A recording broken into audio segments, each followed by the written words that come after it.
Hi everyone, I hope you're doing fine. I want you please to grab your social studies book and open to page 348 to start a new lesson on expressions of culture. Have you ever wondered how people express their culture? The world has many cultures, and people around the world express their culture by telling stories, creating art, or even through religious traditions. To start with, people express their culture through written and oral traditions, such as literatures, myths, fables, folk tales, and legends. Literature includes the stories and poems that people use to share their ideas. I have no doubt that you've heard of William Shakespeare, who's considered to be the greatest writer in the history of English literature. A myth is a story made up to explain the world around us. The word myth comes from the Greek word mythos, meaning word of mouth.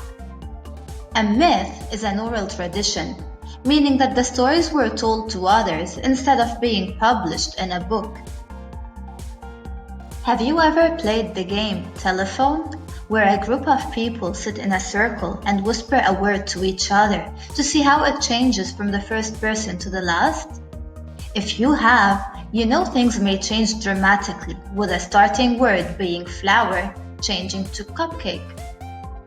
So what do you think happens when stories are told from one person to another? Yes, they change. A fable is a story in which animals speak and act like humans.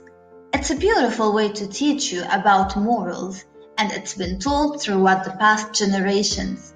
I highly recommend you read fables, for it's good for your development. Now here are some fables that you might have heard of. The Tortoise and the Hare, The Lion and the Mouse, The Ugly Duckling, and The Fox and the Grapes.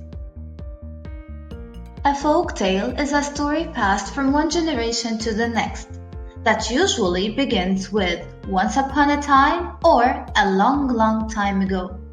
It has no known author and always has a happy ending. I lend up written and oral traditions to express cultures with a legend, which is a made-up story about a real person or event. It always has an important purpose, and the facts are somehow exaggerated to make them more interesting. I hope everything was clear. Stay tuned for the rest of the explanation.